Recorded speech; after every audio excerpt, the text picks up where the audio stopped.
ہے آپ صلی اللہ علیہ وسلم تشریف فرما تھے، حضرت ابو بکر صدیق رضی اللہ تعالیٰ عنہ انہوں نے آپ صلی اللہ علیہ وسلم کو دیکھا، داڑھی مبارک میں چند بال سفید آئے 19 کے قریب، تو وہ فرمانے لگے یا رسول اللہ صلی اللہ علیہ وسلم قد شیبتا، آپ بوڑھے ہو چکے ہیں۔ آپ نے فرمایا شیبتنی ہود و اخواتھا، مجھے سورہ ہود نے بوڑھا کر دیا، مجھے سورہ عما یتساءلون نے بوڑھا کر دیا، مجھے سورہ واقعہ نے بوڑھا کر دیا۔ کیا مطلب ہے؟ جب میں آخرت کے حالات پڑھتا ہوں تو آخرت کا ایسا منظر اور جب سابقہ قوموں کے احوال میرے سامنے آتے ہیں تو اس غم کی وجہ سے میں بوڑھا ہو چکا ہوں۔ تو سورہ یہ 12 نمبر پارے کے آغاز میں اللہ تعالیٰ فرماتے ہیں وَمَا مِن دَابَّةٍ فِي الْأَرْضِ إِلَّا عَلَى اللَّهِ رِزْقُهَا، زمین کے اندر جتنی بھی چیزیں ہیں ان سب کے رزق کا ذمہ اللہ تعالیٰ نے خود لیا ہوا ہے۔ اس لیے اللہ تعالیٰ فرماتے ہیں اپنے بچوں کو مفلسی کے ڈر کی وجہ سے قتل نہ کرو، نحن نرزقہم وإیاکم، ہم ان کو بھی رزق دیتے ہیں، ہم تم کو بھی رزق دیتے ہیں۔ ایسے اپنے بچوں کو مفلسی کے ڈر کی وجہ سے قتل کر دینا یہ کبیرہ گناہ ہے۔ اور آپ صلی اللہ علیہ وسلم نے ہمیں حکم دیا ہے تزوج الودود الولودہ، آپ نے فرمایا کہ ایسی عورت سے نکاح کرو جو زیادہ بچے جنم دینے والی ہے۔ فإنی مکاثر بکم الامم، میری امت زیادہ ہوگی تو قیامت والے دن میں باقی امتوں کے اوپر اپنی امت کی کثرت کی وجہ سے فخر کروں گا کہ میری امت اتنی زیادہ اللہ تعالیٰ نے بنائی ہے۔ اور آپ صلی اللہ علیہ وسلم کی حدیث ہے، آپ نے فرمایا کہ جنت کے اندر یعنی جو اللہ تعالیٰ نے صف بندی کرنی ہے، آپ نے فرمایا کہ حضرت آدم علیہ السلام سے لے کر حضرت عیسیٰ علیہ السلام تک جو لوگ ہیں، فرمایا کہ ایسی یعنی اتنی امتوں کی آپ نے فرمایا کہ 40 صفیں ہوں گی۔ آپ نے فرمایا اکیلی میری امت امت محمدیہ کی جو صفیں ہیں وہ 80 صفیں ہوں گی، یعنی ان سے دگنی میری امت اللہ تعالیٰ کی جنت میں جائے گی۔ تو اس طرح اللہ تعالیٰ نے سورہ ہود میں حضرت نوح علیہ السلام کا قصہ ذکر کیا، اپنی قوم کے لوگوں کو 950 سال انہوں نے تبلیغ کی، لیکن ان میں سے کوئی بھی چند بندے ایمان لے کر آئے۔ مفسرین نے لکھا ہے 80 کے قریب مسلمان ہوئے۔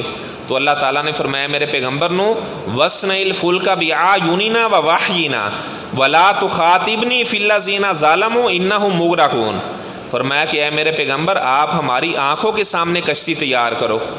اب یہ قرآن مجید کی آیت ہے، اب یہاں سے پتہ چلا کہ اللہ تعالیٰ کی آنکھیں بھی ہیں، اللہ تعالیٰ نے اپنے ہاتھوں کا بھی ذکر کیا ہے، لیکن اللہ کے ہاتھ کیسے ہیں، اللہ کی آنکھیں کیسی ہیں؟ کما یلیق بشان، جس طرح اللہ کی شان کے لائق ہے۔ ہم اس کی کیفیت نہیں بیان کر سکتے، ہم تشبیہ نہیں دے سکتے۔ تو خیر اللہ تعالیٰ نے فرمایا کہ آپ کشتی تیار کرو، انہوں نے ایک کشتی تیار کی۔ اللہ تعالیٰ نے فرمایا کہ جتنے لوگ ایمان لے کر آئے ہیں ان کو آپ نے کشتی میں بٹھا لینا ہے، اور جو مشرک ہیں آپ نے ان میں سے کسی کو کشتی میں نہیں بٹھانا۔ اب نوح علیہ السلام نے کشتی میں لوگوں کو بٹھا لیا تو تنوروں سے بھی پانی نکلنا شروع ہو گیا۔ اللہ تعالیٰ کا جب عذاب آیا تو حضرت نوح علیہ السلام کا بیٹا وہ بھی پانی میں ڈوبنے لگا۔ وَكَانَ فِي مَازِلٍ، اور وہ ایک یعنی کھائی کے اوپر تھا، وہ بھی پانی میں ڈوبنے لگا۔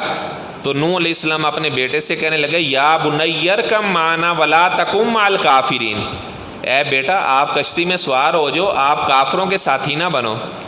تو جو کافر ہوتا ہے، مشرک ہوتا ہے، وہ ظاہری اسباب کو دیکھا کرتا ہے۔ تو وہ کہنے لگا سآوی الی جبل یعصمنی من الماء، میں پہاڑ کی چوٹی کے اوپر چڑھ جاؤں گا تو پہاڑ مجھے یہ پانی کے عذاب سے بچا لے گا۔ مشرک ظاہری اسباب کو دیکھا کرتا ہے۔ جس طرح قارون سے کہا گیا کہ اللہ کے راستے میں خرچ کرو تو وہ تکبر سے کہنے لگا انما اوتیت علی علم عندی، یہ مال مجھے اللہ نے نہیں دیا، یہ تو میں نے اپنے ذہن کی وجہ سے مال کمایا ہے۔ اور فرعون نے بھی کہا تھا نا ربکم الاعلی، میں تمہارا رب اعلیٰ ہوں۔ اس طرح نوح علیہ السلام کا بیٹا کنان کہنے لگا کہ میں پہاڑ کی چوٹی کے اوپر چڑھ جاؤں گا، یہ مجھے پانی سے بچا لے گا۔ تو وہ فرمانے لگے بیٹا آج اللہ کے عذاب سے کوئی بھی نہیں بچا سکتا۔ تو خیر انہوں نے اللہ تعالیٰ سے یہ سوال کر دیا یا اللہ میرا بیٹا نبنی من اہلی، یا اللہ میرا بیٹا ڈوب رہا ہے، یہ بھی میرے اہل میں سے ہے۔ تو اللہ تعالیٰ نے فرمایا انہ عامل غیر صالح، ایک قرات اس میں ہے، قرات حفص میں تو انہ عامل غیر صالح، آپ کے بیٹے کے عمل اچھے نہیں ہیں، اور آپ کا بیٹا انہ لیس من اہلی کا، یہ آپ کے اہل میں سے نہیں ہے۔ اور اللہ تعالیٰ نے حضرت نوح علیہ السلام کو فرمایا انی اعیذک ان تکون من الجاہلین، اے میرے پیغمبر اب تو آپ نے اپنے مشرک بیٹے کے بارے میں سوال کر لیا ہے، اب دوبارہ اگر آپ نے اپنے مشرک بیٹے کے بارے میں سوال کیا تو میں اس آیت کا ہلکا سا ترجمہ کرنے لگا ہوں.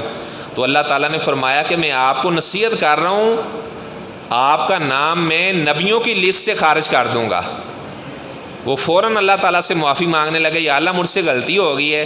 اسی لیے جو شفاعت والی حدیث ہے، لوگ حضرت نوح کے پاس جائیں گے، وہ کہیں گے نہیں نہیں، اللہ تعالیٰ نے مجھے یہ جو بات کہی تھی انی اعیذک ان تکون من الجاہلین، ابھی تک مجھے اس وجہ سے ڈر لگ رہا ہے. اللہ تعالیٰ مجھ سے یہ سوال نہ کر لے کہ آپ نے مشرک بیٹے کے بارے میں سفارش کا سوال، آپ نے مشرک بیٹے کی سفارش کا مطالبہ مجھ سے کیوں کیا تھا، لہٰذا میں تمہاری سفارش نہیں کر سکتا. تو خیر اس طرح اس سورہ میں حضرت ہود علیہ السلام کا قصہ اللہ تعالیٰ نے ذکر کیا، حضرت صالح علیہ السلام کا قصہ ذکر کیا. انہوں نے مطالبہ کیا کہ پہاڑ سے اونٹنی نکلے، ہمارے سامنے بچہ جنم دے. تو خیر اللہ تعالیٰ نے ان کی ساری باتوں کو پورا کیا، اس کے باوجود ایمان نہ لے کر آئے. تو حضرت صالح علیہ السلام کی قوم کو بھی اللہ تعالیٰ نے ہلاک کر دیا. ایسے حضرت لوط علیہ السلام کا اللہ تعالیٰ نے ذکر کیا. حضرت لوط علیہ السلام حضرت ابراہیم علیہ السلام کے بھتیجے تھے.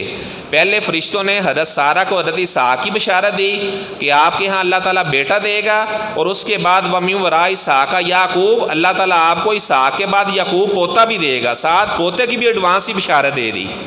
تو جب فرشتے اس کے بعد جانے لگے تو وہ کہنے لگے ہم لوط علیہ السلام کی قوم کو عذاب دینے کے لیے جا رہے ہیں. تو ابراہیم علیہ السلام ان سے جھگڑا کرنے لگے کہ لوط علیہ السلام وہ تو ایمان والے ہیں. تو وہ فرمانے لگے کہ ہم زیادہ جانتے اس بستی میں ایمان والا کون رہتا ہے. یعنی حضرت لوط علیہ السلام کی قوم ہم جنس پرستی میں مبتلا تھی، اور آپ صلی اللہ علیہ وسلم کا فرمان ہے اللہ تعالیٰ کی لعنت ہوتی ہے ایسے لوگوں پر جو قوم لوط والا عمل کرتے ہیں. قوم لوط والا عمل جو کرتے ہیں ایسے لوگوں کو اللہ تعالیٰ نے جاہل قرار دیا. ان کی بستی کو فرشتوں نے اکھیڑا، آسمانوں تک لے گئے، الٹا کر کے اوپر سے نیچے پھینک دیا گیا. ابھی بھی اللہ کا غضب ٹھنڈا نہ ہوا، اوپر سے اللہ تعالیٰ نے پتھروں کی بارش